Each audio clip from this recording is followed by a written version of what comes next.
So far we have linked the architectural file, and we've also adjusted and set up everything based on that. So now that these settings are done, it's time for us to also link the structural file into the project. So for that, we're going to have to go over to the Insert tab, and then select Link Revit, and then I'm going to look through the project files that I have available, then select the structural file. We saw previously that our structural file is divided into 3 parts. So to start, I'm going to select part 1, then click Open. But before we do that, make sure you pay attention to the positioning at which the file is going to be placed. It's going to have to be on internal origin to internal origin. Basically, that'll mean that the structural file will go right onto the architectural file that we've linked before. Now I'm going to click Open and wait for the structural file to link. Now, at first glance, we notice that our structural file is not aligned or exactly on the same position of the architectural. And so if we want to align them together, we could simply use the Align command and then pick the corresponding grids to place them on top of one another. But first, there's something we need to check. For the positioning, I chose internal origin to internal origin so that the internal origin of both of these links to be on the same spot. Normally, the architectural, structural, mechanical, and electrical items need to be placed at similar positions from their plan's internal origins or some other standard. So let's go check that now. We're going to need to be able to go into an elevation where the internal origin is visible. And by internal origin, we mean a 0, 0, 0 spot that also can't be repositioned. So right now we are on the first floor, and I'm just going to change that to a ground floor and take a look there. For example, I'm going to go to the duct subdiscipline, floor plans, then select 0 ground floor. The elevation of the ground floor is 0, and we can find the internal origin there. Now the internal origin here is turned off, so I'm going to press VV, and then over here in the first tab, I'm going to look through the categories and try to find Site. Also make sure that in the filter list, Architecture is checked, which contains the Site category. I'll just press S, and here it is, Site. You can see that its visibility box is checked, but if you click on the plus sign to open its subcategories, do you see internal origins unchecked? So just check it, then click OK to make your internal origins visible. Alright, so if you take a look over here, this is the internal origin of the structural file, the one with the green and red arrows on its sides, and this gray spot in between is the internal origin of the linked files. Now let's press VV, then go over to the Revit Links tab, uncheck the visibility for the structural file, then click OK. Now we can see that this spot right here is the internal origin of the architectural file. Now once again, we're going to press VV, then go over to the Revit Links tab, then we're going to uncheck the architectural and recheck structural. Now once again, you can see the gray spot over here indicates the internal origin of the structural file. Now to make sure, we're going to press VV, uncheck structural, click OK, and now you can see that the gray spot is gone and only the arrows remain. These arrows are from the structural file. So now once again, I'm going to press VV and check the visibility for both of them to make them all visible. Okay, so now the structural file based on the internal origin was positioned over here. And as for the architectural file, because its internal origin is here, it's been positioned somewhere else. Although both of the internal origins are on the same spot, and it is actually something that you can't change since it is the 0, 0 point. Normally, we expect the files to be placed on the same spot, but since their internal origins are different, the structural has gone up here and the architectural file is on another spot. Now let's also check another thing. You see, if we go over to the Insert tab, then click on Link Revit, we can see that in front of positioning, besides internal origin, there are some more options. For example, center to center, project base point to project base point, and some other things that we could choose from. Now, by center to center, it means that the center of the structural file will go onto the center of the architectural. Now, it's not guaranteed that they will be in accurate positions, and they might end up in different positions once again. Now, what about that project base point to project base point?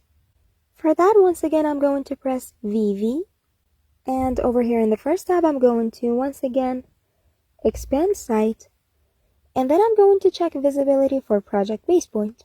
This is also another 0 or base point by which we could position our plans. Now, if we zoom in, we can see that this circle is over here, and still our plans are not aligned together.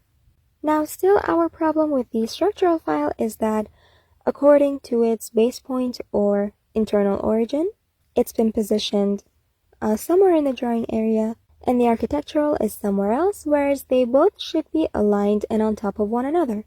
So for that, we could add a comment and state that these files are not aligned together, and whether the structural or the architectural files need to be edited, then used in the project and modeled based on. So it's either that, or we could use the align command to align their grids together.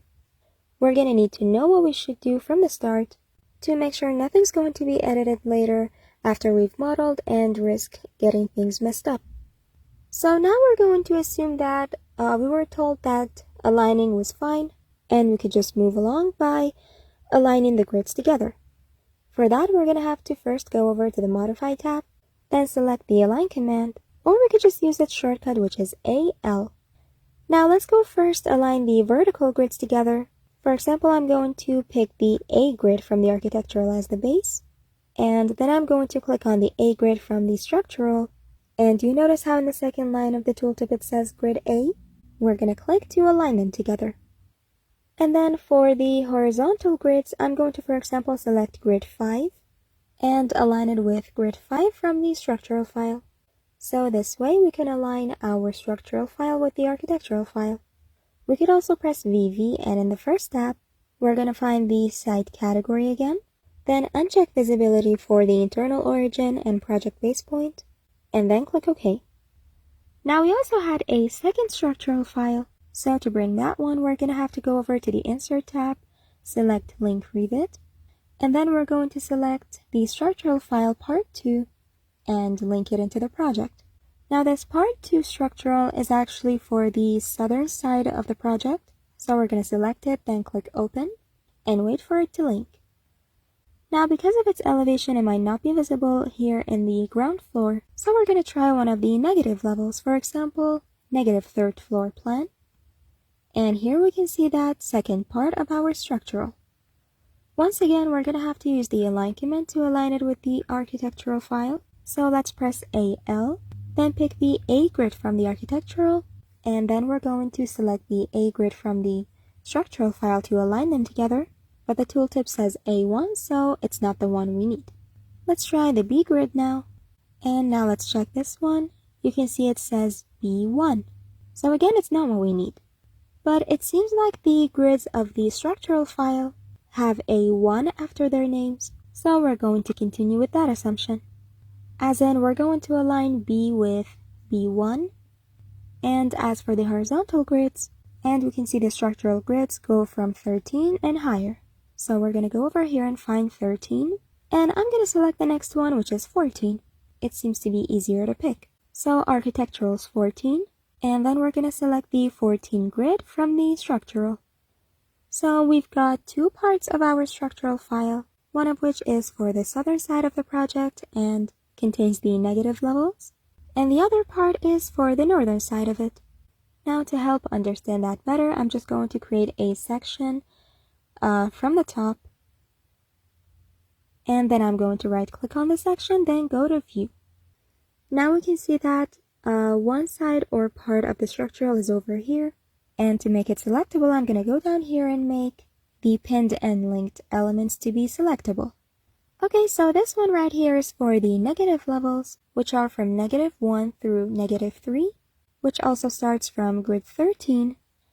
And as for this one over here, this was the part 1 structural of our project. Now to make sure that we don't reposition or remove the links by accident, you could just select any of them. For example, I'm selecting the structural file, and then I'm going to pin it.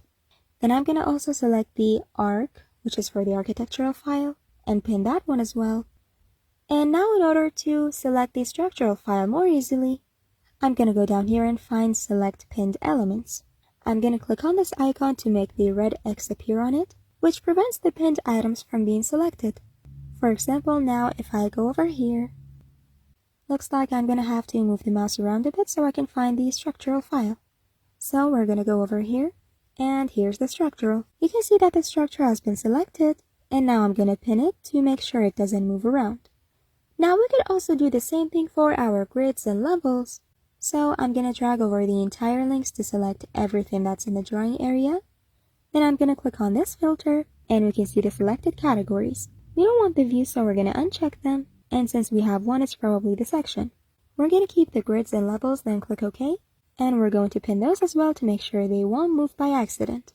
It also works for overall selection. You can see that since they are pinned, they can't be selected. So this way, selecting the structural items will be easier for us. Now we also had a third structural file, which was called Waffle, for which I'm going to go over to the Insert tab, then click on Link Revit. And then I'm going to select the waffle file, which is probably for the roof. So I'm going to select and link it, click Open. And here is our waffle file. Now we notice that this one is also not in the right position.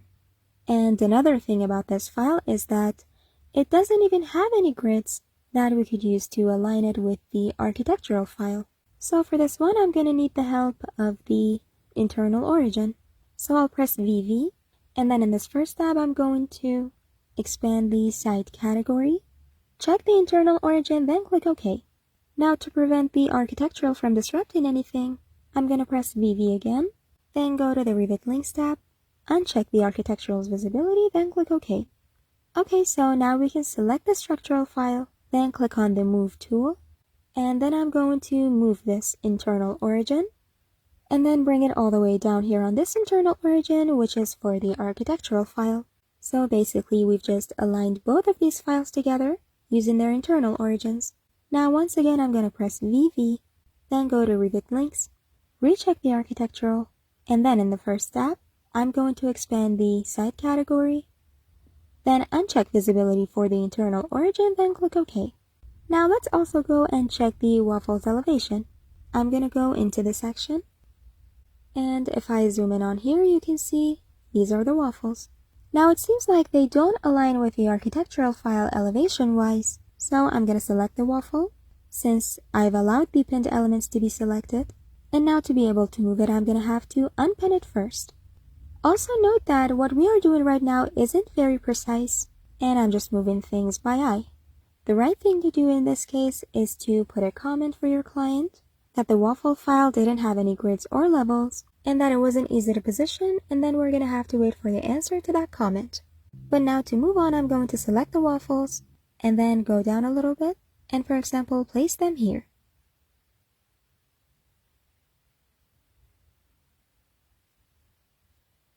But still, we're going to have to put a comment for this and check with the client to make sure that the position of the waffles is accurate. Now, after you've repositioned them, you're going to have to select the waffles and repin them to make sure that they won't be moved by mistake. So by far, we've adjusted and set up all of the settings that we needed before we begin with the process of modeling the MEP. And in the next step, we're going to have to observe the plans that we are given for this project. And then we're going to begin modeling.